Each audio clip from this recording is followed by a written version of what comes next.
जो भी मिला हमें देवी देवता के माध्यम से मिला, क्योंकि वो नहीं जानती है ना, इसलिए वो बाबा साहब के बारे में कुछ नहीं पढ़ती है। और वो सोचती है अगर मैं बोलूँ तो शायद मेरे परिवार, एक महिला का डर होता है, एक पुरुष कुछ भी कर ले ये चल जाएगा, लेकिन एक महिला एक भी गलती करे तो घर के साथ साथ पूरे समाज के लोग उस पर दबाव डालते हैं, उस पर बुरे बर्ताव करते हैं। इसलिए महिला डरती है।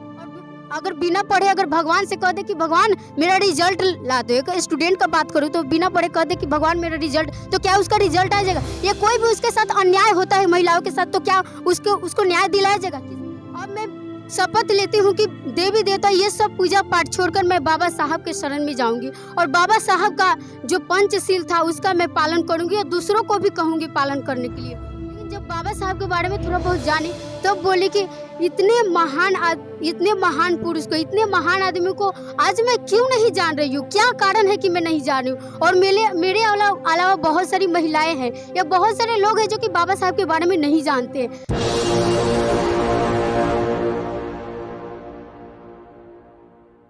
नमस्कार, आप देख रहे हैं एनबी न्यूज़ 24x7 नीलम बौद्ध के साथ। और आज हूं मैं दिल्ली के कोंडली विधानसभा क्षेत्र में, जहां पर कि परम पूज्य बाबा साहब की 132वीं जयंती बड़ी धूमधाम से मनाई गई।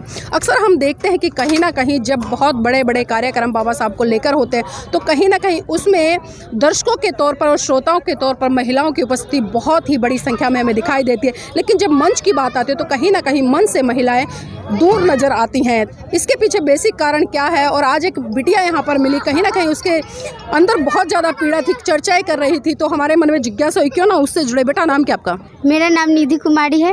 निधि कुमारी, कहाँ रहते हो?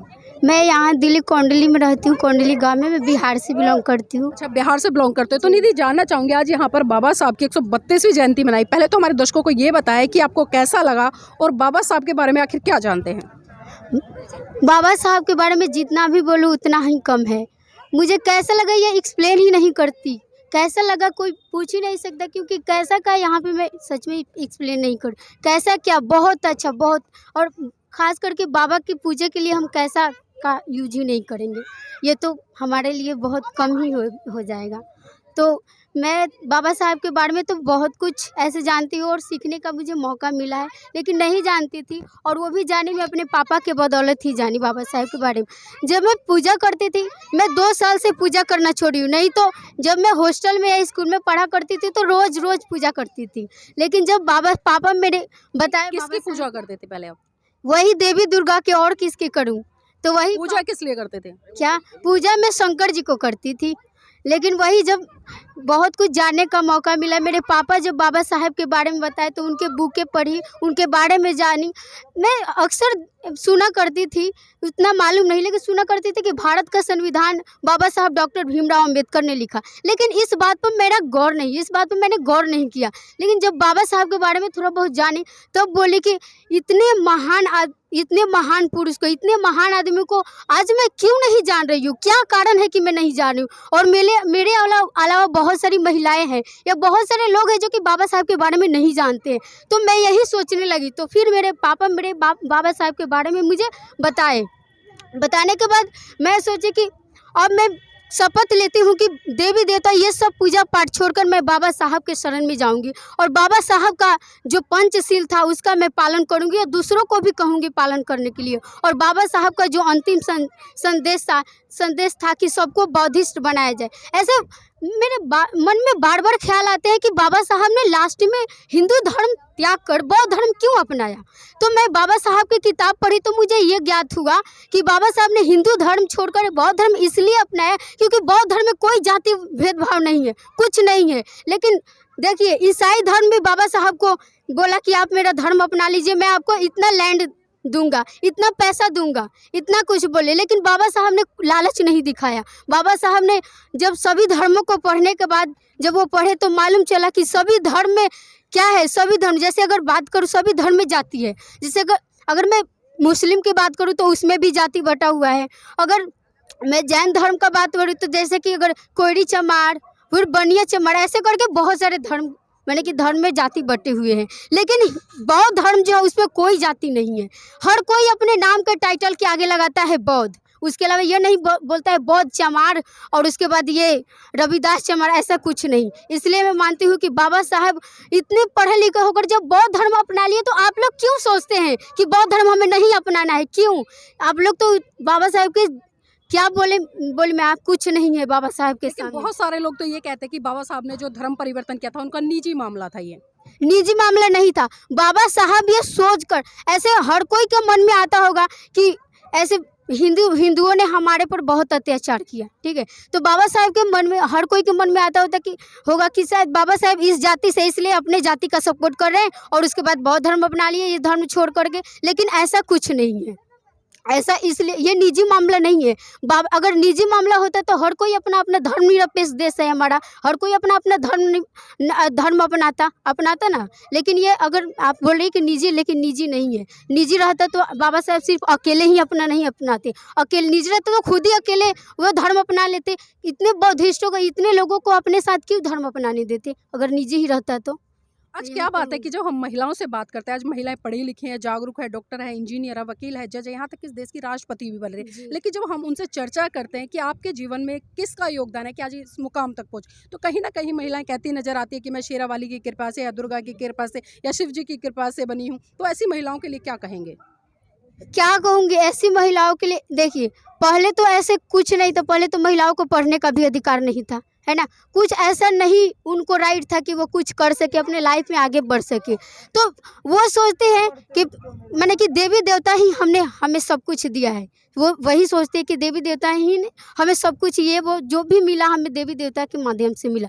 क्योंकि वो नहीं जानती है ना, इसलिए वो बाबा साहब के बारे में कुछ नहीं पढ़ती है। और वो सोचती है अगर मैं बोलूँ तो शायद मेरे परिवार, एक महिला का डर होता है, एक पुरुष कुछ भी कर ले ये चल जाएगा, लेकिन एक महिला एक भी गलती करे तो घर के साथ साथ पूरे समाज के लोग उस पर दबाव डालते हैं, उस पर बुरे बर्ताव करते हैं। इसलिए महिला डरती है। अगर मैं बाबा साहब के बारे में कुछ बोलूं, अगर मैं कुछ रखूं अपने विचार जो सत्य है, तो हमारे परिवार, शायद हमारे परिवार के लोग सपोर्ट ना करें। अगर परिवार के लोग नहीं सपोर्ट करें तो हमारे जो फैमिली है, फैमिली के अलावा जो हमारे गांव वगैरह के लोग हैं वो सपोर्ट नहीं करेंगे। इसलिए वो डरती है कि अगर मैं बोल दूँ तो शायद मुझे बुरा करने, और शायद ये भी कहने लगे कि ये तो पहले बहुत पूजा पाठ करती, अब क्या हो गया इसे। तो इसी वजह से शायद उसको वो क्या बोलते हैं, उसे लग बेइज्जती, आई मीन वो फील होके कि अगर मैं पूजा बाबा साहब के फिर जाऊं, बाबा साहब के बारे में अगर बताने लगूं तो क्या कहेगी कि इतनी पुजारी होकर ये इसमें घुस गई। तो इसलिए क्या ऐसी महिलाओं का एहसान फरामोश कह सकते हैं या फिर उन्हें छोड़ दिया जाए?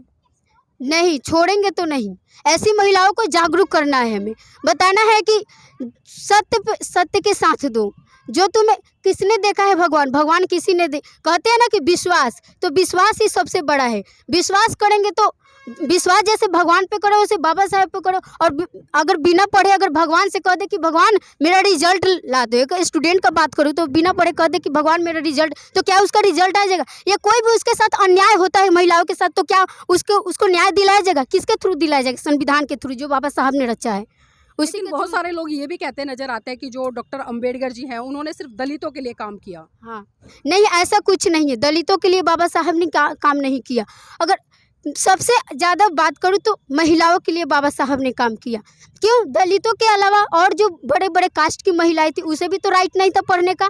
लेकिन ऐसे कैसे कर सकते कि दलितों के लिए, अगर दलितों के लिए काम करते तो फिर और जाति की, सिर्फ दलितों की महिलाओं शिक्षित होती, और जाति की महिलाओं क्यों शिक्षित होती? इसलिए मैं नहीं कहूँगी कि बाबा साहब ने दलितों के लिए काम किया। अगर दलितों के लिए काम करते तो संविधान तो सबके लिए बराबर है। ये तो इसमें नहीं लिखा है कि दलित के लिए ये राइट्स मिलेगा और जो ऊपर जाति के उसके लिए ये राइट्स मिलेगा। सबके लिए समान इक्वल दिए हैं संविधान। आपसे आखिरी सवाल लेना चाहूँगी, जिस तरह से हम देख रहे हैं पूरे विश्व में परम पूज्य बाबा साहब की जयंती बड़ी धूमधाम से मनाई जा रही है, लेकिन जब हम भारत की बात करते हैं तो भारत के लोग बाबा साहब की योग्यता को, उनके महानता को, उनके समर्पण को, उनको त्याग को कहीं ना कहीं जाति में बांट कर बहुत छोटा कर देते हैं। तो ऐसे लोगों को क्या कहेंगे? ऐसे लोगों को मैं यही कहूँगी कि आप लोग अपने मन से, भ्रम से निकाल दीजिए कि बाबा साहब इस जाति के थे तो इसी जाति में, यानी कि इसी जाति को उन्होंने आगे बढ़ाया। देखिए, अगर सिर्फ बाबा साहब इसी जाति के लोग, मैं विदेश का बात करूँ तो यहाँ के जो लोग जाते हैं विदेश, वो क्यों नहीं बोलते हैं कि मैं इंडिया से आया, ये वो देवी देवता के नाम, वो बोलते हैं कि मैं बौद्धिस्ट हूँ। क्यों बोलते हैं? क्योंकि उन्हें भी पता है कि बाबा साहब ऐसे नहीं थे कि वो जाति के, मैंने कि नहीं थे कि हाँ सिर्फ यही जाति को, उन्होंने सब टोटल जितने भी हमारे इंडियंस हैं सबको राइट दिया। इसलिए जो भी हमारे इंडियंस वहाँ जाते हैं तो बहुत डिस करते हैं, और बाबा साहब की जयंती वहाँ बहुत धूमधाम से मनाई। हम लोग तो पूजा पाठ में रह जाते हैं, और पूजा पाठ में रहने के कारण हम लोग बाबा साहब को नहीं। और देखिए, मन में शंका ये उठता है कि बाबा साहब दलितों के, माने कि बाबा साहब हर कोई यही कहता है, जैसे आप सवाल की हैं कि ये दलितों के लिए, दलितों के मसीहा थे, लेकिन ऐसा कुछ नहीं है। दलितों के मसीहा थे, ये मैं मानती हूँ, अगर थोड़ा बहुत देखूँ तो मैं मानती हूँ, क्योंकि उस टाइम के समय में जो बड़े कास्ट के लोग थे, उच्च कास्ट के लोग थे, उन्हें हर चीज़ का अधिकार था। लेकिन दलितों के लिए, और जो कि बाबा साहब इसी कास्ट से बिलोंग करते थे, इसलिए शायद इन्हें जाति में बांध दिया गया है कि ये दलितों के, कहते हैं कि ये दलितों के ही मसीहा है। दलितों के नहीं, सभी महिलाओं के और सभी हमारे भारत के जितने पिछड़े लोग हैं सभी के लिए, सभी के ये मसीहा थे। जी, बहुत बहुत धन्यवाद हमारे साथ जुड़ने के लिए। और देखिए यहाँ पर जिस तरह से बेसिक चर्चा में निकल कर आया, क्योंकि बाबा साहब की जो योग्यता है, अगर मैं उनकी योग्यता की बात करूँ तो पूरे विश्व में उन्हें 5 विभूतियों में गिना जाता है। और जो भारत के लोग आज कहीं ना कहीं जातिवादी मानसिकता से कुंठित हैं, और कहीं ना कहीं जो जाति के आधार पर परम पूज्य बाबा साहब की योग्यता को बहुत कम आंकते हैं, तो ऐसे लोगों को मैं कहूँगी कि एक दिन आप संविधान के बिना जीकर देखिए, संविधान में जितने भी तमाम हक अधिकार मिले आपको, उनको छोड़ के देखिए, और जो आपके धर्म ग्रंथ है उनके अनुसार आप अपना जीवन जीकर देखिए। और खासकर भारत देश की महिलाओं के लिए भी कहना चाहूँगी, क्योंकि जो महिलाएं कहीं ना कहीं देखते हैं हम कि बाबा साहब की जय जयकार की तो मैं बात नहीं करी, जिस व्यक्ति ने उनके लिए तमाम आज़ादी के द्वार खोले, जिनसे कि आज वो प्रधानमंत्री से लेकर राष्ट्रपति तक बन रही हैं, और आज सुप्रीम कोर्ट की अच्छी अच्छी जजें बन रही हैं, तो कहीं ना कहीं उन महिलाओं को भी कहीं ना कहीं परम पूज्य बाबा साहब के प्रति कृतज्ञता व्यक्त करनी चाहिए, ना कि जाति के आधार पर उनको बहुत छोटा करके आंकना चाहिए।